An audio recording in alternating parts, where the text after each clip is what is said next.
Hello and welcome to the local campaign. Rogers TV Television is pleased to welcome you to today's Nepean riding candidates debate, a debate organized as part of the federal election taking place on Monday, April 28th. Rogers has invited all candidates to participate in our debate. Today we welcome 3 candidates who accepted our invitation to share their ideas with the community of Nepean. And here they are. Number 1, Greg Hopkins from Green Party. Number 2, Eric Fleury, People's Party of Canada. And number 3, Shulka of the New Democratic Party. Welcome, everyone. I wanted to let everyone at home know how the debate will unfold. We will begin with a 60-second welcome from each candidate. Then we'll move on to the question period. We'll ask a question to a randomly selected candidate who will have 45 seconds for the first answer. Then we will invite all candidates to debate the question for 2 minutes. Following the debate, the candidate to whom we pose the question will have 30 seconds for a reply. To conclude our session today, each candidate will have approximately 1 minute for closing remarks, and this time we will reverse the order. So we wish you all good luck, and thank you so much for making the time for coming in. Okay, so our first question will go to Greg Hopkins from the Green Party. Pardon me? Yes, thank you. Before I do the first question, I apologize. So excited to get to the questions. I didn't give you an opportunity for an opening statement. So I will throw that to Greg Hopkins. Thank you. All right. I'm Greg Hopkins. I'm running for Green. About me, I'm a child and youth counselor. I've been working for about 24 years doing that. I'm a union steward, treasurer. I believe strongly in, remember the 4 R's of recycling? Well, there's 7 now. So they used to be rethink, reduce, reuse, recycle. Now they're adding refuse, repair, and regift to those as well. And that's what it's all about. It's just cleaning the environments. The big thing about the Green Party is that we don't believe in left or right, only forward. And we need all people of all ethnicities, all abilities, all genders, all religions, all political beliefs to pitch in and save this planet. I've been a Nepean resident for 43 years, and I'm just trying to fight for everything that Nepean is trying to get right now and not have. We have no O-train, we have no reliable buses, our roads are the same old roads the farmers made, our federal employees, which we're full of, are going to get laid off. So we're going to fight, I'm going to fight for all of those people. Thank you, thank you. And candidate number 2, People's Party of Canada, Eric Fleury. Hi, everyone. My name is Eric. I was a project manager and training manager in the corporate world. My main values are human rights, free citizens, and free markets. I believe that is something that has led to the strong candidate we have, and that's something we must bring back to focus on. Some of the key items that I want to highlight in this campaign is the importance of balancing the budget. We've seen a lot of the main parties, specifically, that seem to think that offering tax cuts built on deficit is something ethical to do. We completely disagree with that. We strongly believe in reducing the tax burden on Canadians, but not on the backs of future generations when it comes to deficit, which lead to unsurmountable debt. We also want to denounce some of the solutions that have been proposed for the climate crisis, or so-called climate crisis, that has led not us on being less reliant on oil, but made us more reliant on foreign oil. We also want to tackle the trade barriers without going against the provincial jurisdiction, which is something that has been a key core of our party. Thank you so much. Thank you. And I now invite Shulka with your opening statement. Hey, good afternoon, everyone. My name is Shyam. I'm the NDP candidate for the riding of Nepean. I want to first off thank Rogers for inviting us all to this debate, and I wanted to make sure that while we do have the Prime Minister running in the riding, I wanted to make sure that local issues were not lost in the sauce, so to speak. So I come to you today as an advocate for strong transit systems, given the shape that OC Transpo is in today, a complete change to the existing RTO policy, as well as a focus on keeping habitats clean and safe, and identifying issues with rodent and other small animal infestation in the community. Thank you. Thank you. Now we will move on to our question period. The first question is for Greg Hopkins from the Green Party. You've been campaigning for several weeks, meeting with voters in Ottawa West and Nepean, perhaps even going door to door. What are voters telling you? What is their top priority? And if elected, how will you address it? Well, going door to door, a lot of people wanted to know first when Mark Carney's coming to town. And it seems that people are very excited about Mark Carney. So there may be a lot of votes for him. So we would like to see him come and visit the riding. I'm challenging him to a squash match at the Walter Baker Center. So Mark, I'm not very good at squash. All right, but other than that, the people, again, have been talking about the roads. They've been talking about the buses. They've been talking about how, like, our town has been, our Nepean has been, like, so used for so many houses. There's 50,000 houses since I've moved there, more. There's all these stores, all these things, but it's the same roads, no train, no buses. Like, what's going on? And sustainable energy. Can we get some windmills? Can we get some solar panels? Can we get something other than oil? Thank you. That is perfect. Okay, I will invite all the candidates to debate this question. And you can go ahead. So, to add to that, I agree completely that for the past 10 years, there really has not been any work being put in to reduce the impact of suburbanization inside of Canada. I don't think this is an exclusively Nepean issue, but it's probably larger cities across the country involve folks commuting, usually by vehicle, to the city centers where they perform their occupation. And I think we need to have a significant shift away from that. We know during COVID times, I'm a public servant. During COVID times, we were able to operate with extreme efficiency when we were working virtually. We can have a public service that isn't extremely concentrated in downtown Ottawa, and that is something that is worth fighting for. Great. So I think there's some good points that have been brought up by my colleagues, some that I might even agree with. My main concern is when it comes to transit, zoning, all those things, those are key important items. They're also provincial. I just want to remind everybody that this is a federal debate. And that's something which is key to both myself and our party, is to make sure that we respect the ability of elected democratic governments at the provinces to do the tasks they've been mandated by their voters to do. I do not believe that the federal government jumping in, whether it's health, education, or zoning, or public transit, I don't think it adds value. I think basically what the government will end up doing is taking taxes. We'll have to argue with you on that. No, I'm going to say that we need to step up to Doug Ford. Doug Ford has made us where we are right now, and us Doug as a Ford federal, has been democratically elected by the people of Ontario. Step in and we can add This more is democracy. funds. We can make our We don't have to transportation like better. him. This is democracy. Right now we're relying on Doug Ford, and we can't. We have to step up. We I'm have going to to be federal. Absolutely. Okay. Okay. I'm going to go back to you, Greg Hopkins, for the last 30 seconds to wrap up that debate question. Yeah, so like this is how this is how government works, right? Is that all levels of government need to work together. We have our municipal, we have our provincial, and we have our federal, and we can meet with each other. We can have things go. We can work together. And right now we've got a provincial government who's just not interested in services, not interested in education, not interested in health or child welfare, and certainly not interested in our roads.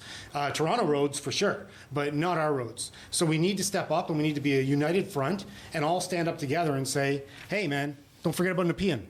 Okay, great. Well, no one is going to forget about Nepean. This started off great. Where our second question will go to Eric Fleury, People's Party of Canada.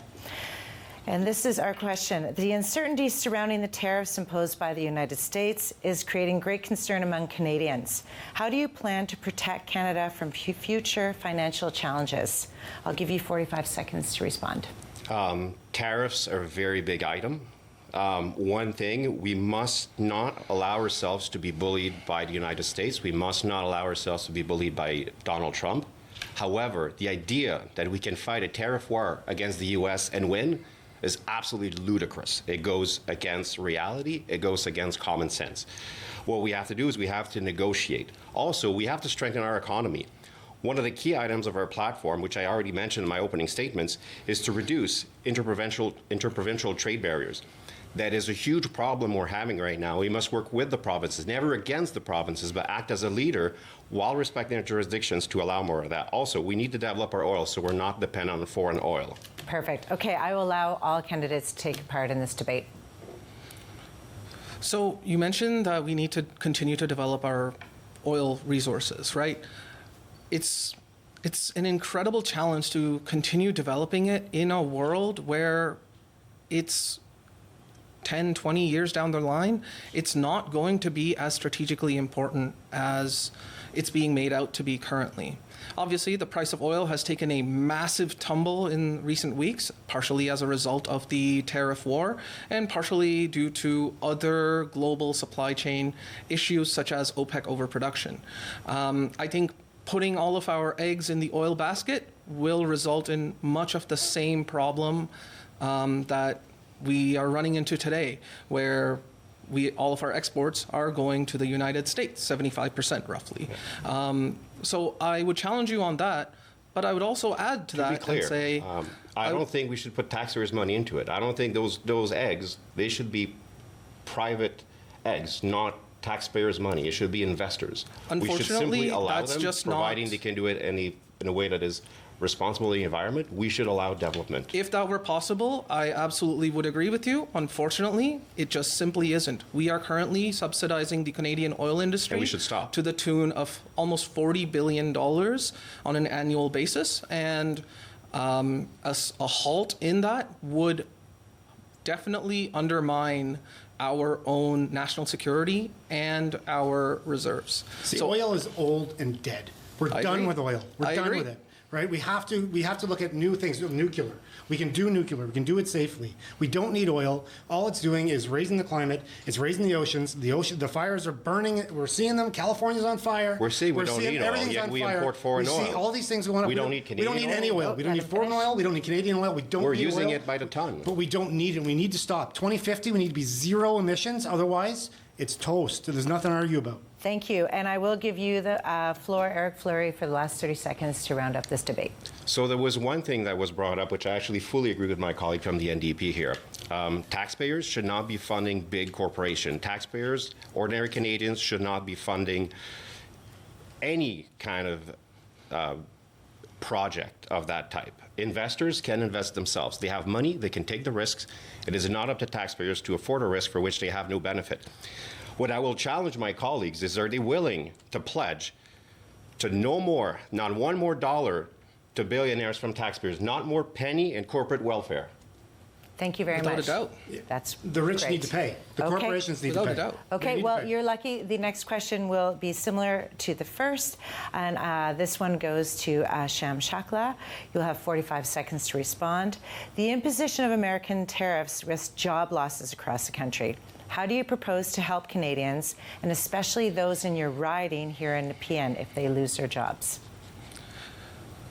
Yeah, thank you for the question. It's a very, very important question during a very challenging time, I think.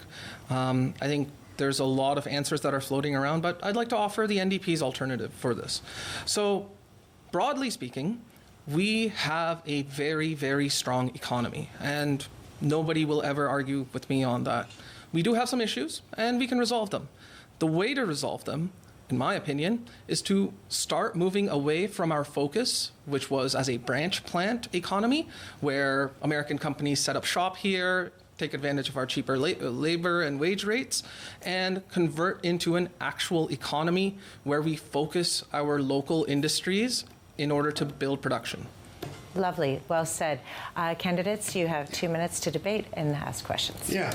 Well, I'm going to say that we don't need America. We don't need them. We've been used by them, and we've been a second-class country to them. It's time to step up and make new alliances with better countries, and we're going to do it. And to take care of the people in our riding, that's where the Green Party is pushing for the guaranteed livable income.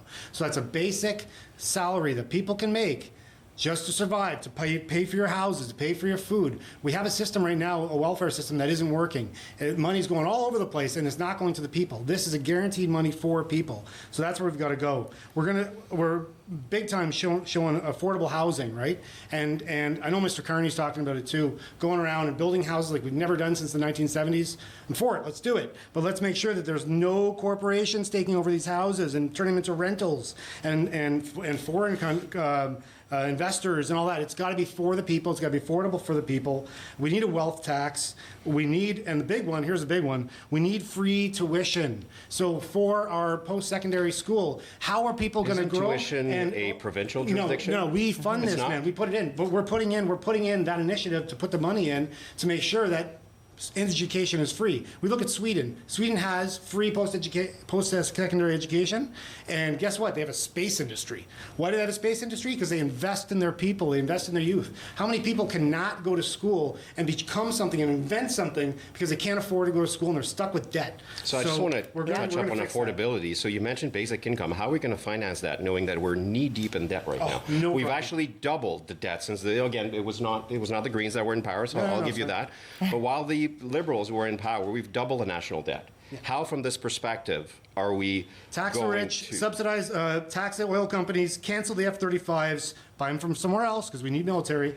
And the PMO right now, the Prime Minister's office gets $10 million a year to run their office. How much should we tax can the make rich? it? We can make it How much 1 should year. we tax the rich? Well, right now they don't make. Right now we get taxed half our money. They get taxed like 0.5. Maybe no, they they should. get taxed a Maybe whole they lot should more be than that. taxed. Maybe they should be taxed more like we are. Thank So you. they're not Thank riding you. on our I agree. backs. I do like that ending, and that allows you, Shyam Shukla, to have the last 30 seconds to wrap up this debate. Yeah, absolutely. So I'm in agreement with my colleague from the Greens about a lot of issues that they've brought up.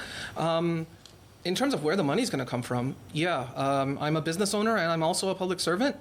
Business owners do not pay nearly as much tax as public servants or regular employees do.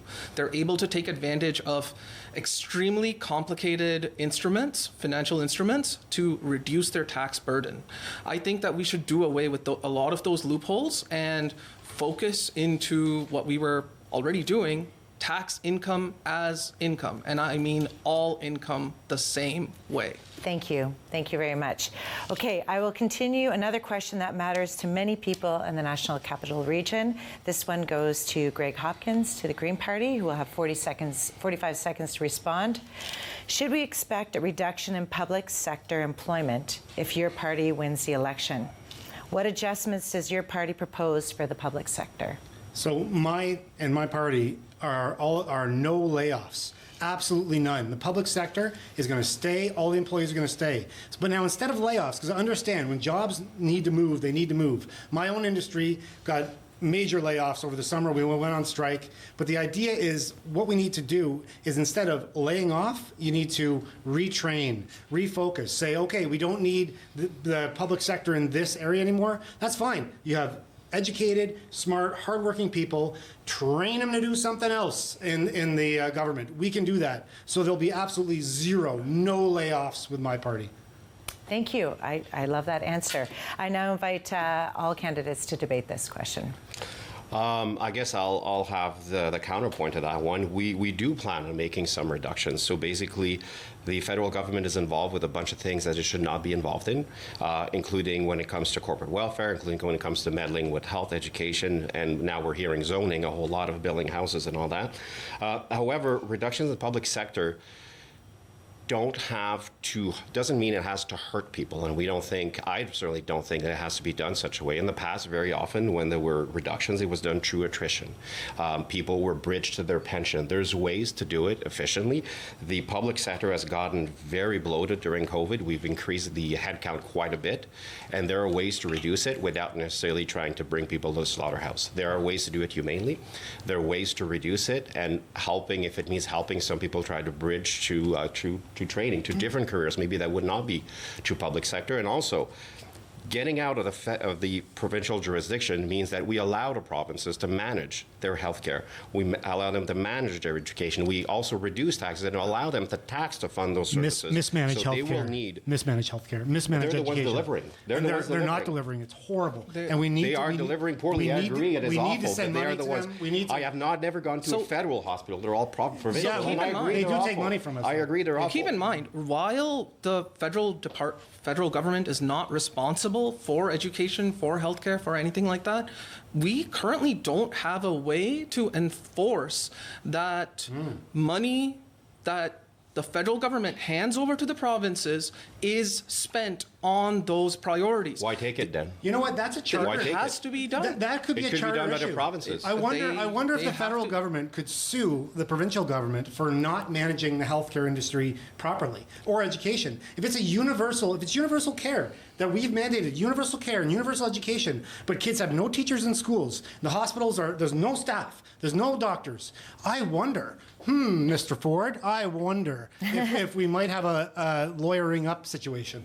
I will let you continue because you do get the last 30 seconds to wrap up this debate, so you can continue. Just this debate. Well, again, we've got to really stop with the oil. Just it's enough. It's done. We got to move on to other things. And actually, this is a big part: is that free post-secondary education.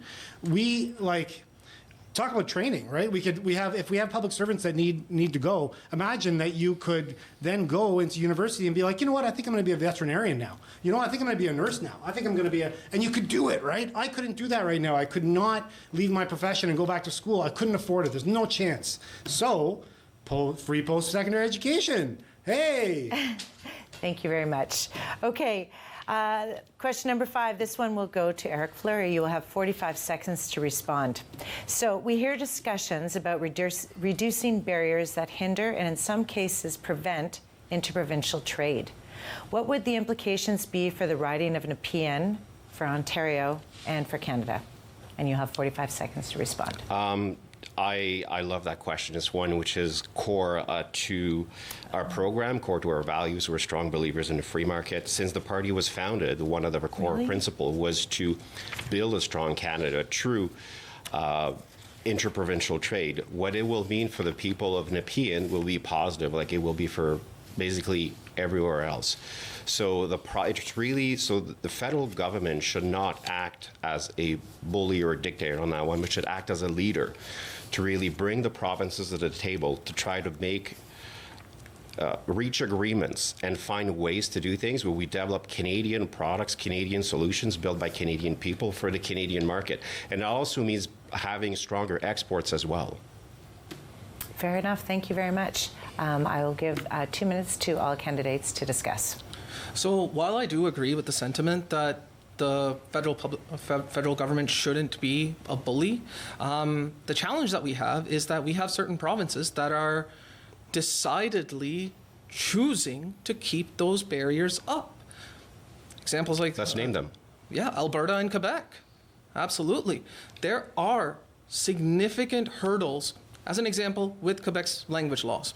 Je parle français, je sais qu'il y a des autres problèmes dans ce regard.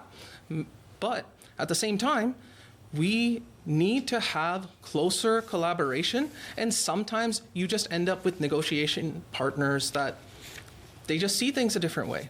Now, that being said, I think that right now we have a fantastic opportunity to address those issues at the core. We need to think about this from an interdisciplinary lens. Is it free postgrad or free post-secondary? Maybe not. Maybe we need to look at the entire Canadian education system as a whole, see what Quebec is doing right, perhaps with their cégeps, see what Alberta is doing right, perhaps with their technical institutes in Well, the you latter part admit of that high it's school. possible that something might work in Alberta and work well in Alberta, and something, I'm not talking about specifically, we're going about education here, so I'll just jump on that one. That something that works well in Alberta might work well in Alberta. Something that works well in Quebec might work well in Quebec, but might not translate to one province or another. Would you agree that different provinces have different cultures, different needs, different solutions? I would disagree. I think Canada is the second biggest country in the world, landmass wise. We have everything we need. We have resources. We have people. We can go from side to side. We have a railroad that connects it all. We need to. Can't believe that there's any trade barriers or any barriers amongst provinces. I It's the most ridiculous thing in the world. I agree on that one. I want to We're be able talking to about- leave this province right now and go work in Alberta and do my I agree. trade. We're talking about I'm gonna education darn and do specific that. programs. Yeah, and why can't Canada all be the same across? We're all the same. We have across different from sea to cultures. sea. And But we can unfortunately, all provinces are share. not We cooperating. have different cultures. I think this They are opportunity- not cooperating. I think this problem right now that we had, this big federal problem or this big like tariff problem and all that, is an opportunity. It's an Absolutely. opportunity for Canada to grow and be strong and be a leader. So let's do it. It's an opportunity to work together, but it's not an opportunity to steamroll over provinces either. No, not at all. I just think that when you talk about negotiating, you can only negotiate with a good faith partner. Sometimes you're not going to find that. And in those situations, there needs to be leadership at the federal level to establish the rules of those negotiations. Smart Thank people, you. not bullies, right? Thank you. Yeah. Eric Fleury, I'll let you take the last 30 seconds to wrap up this debate. I think there's been some interesting discussion on. Well, we went a little bit off topic, but I thought it was an interesting discussion. And I do agree that we must reduce barriers. It's a very fine balance between respecting provincial jurisdiction and acting as a proper leader. However, to go back, even though we were slightly off topic, but I think it was an important discussion still, when it comes to different programs, not so much with trade, but different programs, I do think that Quebec has a way of doing things that work for the people of Quebec, and Alberta has a way of doing things that works for the people of Alberta, and so can Ontario. Thank you. Thank you very much. Well, we actually have gone quite quickly through all of these debates. Thank you very much with your time. So to conclude our session today, each candidate will have approximately 1 minute for closing remarks. And this time we will reverse the order. So we'll start with you, Shyam Shakla, and 1 minute with your closing remarks. At the end of the day, this election is about a lot of things, and first and foremost, it's about a threat to Canadian sovereignty, and it's about the safety of Canadian citizens. I'm running with the NDP because I do not think there is any other party that will have the Canadians' security, safety, well-being as their top priority. I do not think there is any other party that wears their heart on their sleeve and delivers by getting pharmacare, by getting dental care. Obviously, these programs are limited right now, but they are going to continue expanding. And the only reason that these programs were put into place, even you can go back quite a bit for our universal healthcare system, the only reason these programs are in place is the NDP. Thank you. Thank you. And next we'll ask Eric Fleury for your closing remarks. So, two thank yous and one demand. So, thank you for my colleagues that are here, that have mattered to show up. Some people are absent. We don't need to name them. We see they are not there. It's a very important exercise in democracy, and I really want to thank you for being here. We might disagree on a lot of topics, but we share a passion about democracy. Absolutely. I also have a demand to Mr. Mark Carney. So, we are hearing a lot of voices about foreign interference. The terms China comes up very often. Russia sometimes comes up. There's a report that exists that the federal government has decided to keep classified. Your own leader, Jagmeet Singh of the NDP, has mentioned in the past that there's some very concerning elements in there. However, because he signed the confidentiality agreement, he's not allowed to share the specifics. So I would demand Mark Carney, Prime Minister of Canada, in the name of democracy and restoring faith in their democratic institutions, to release and declassify this document so Canadians can have faith in the electoral process. Thank you.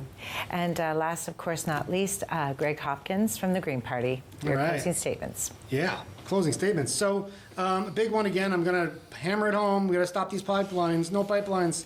Let me just tell you a little bit about pipelines. 20 years in the USA of pipelines, 12,000 leaks, $9 billion to fix it and clean it up. And guess how many jobs all those pipelines made? 50. 50 jobs for all that mess. We don't need it. We don't need it. We can move on.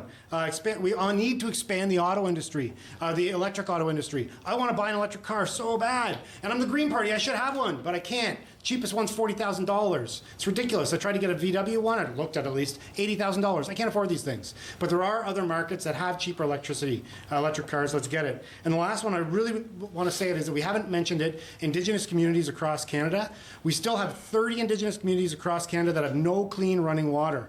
We sit here, we talk about Donald Trump, we talk about all this different crap. We have the people, the first people of our country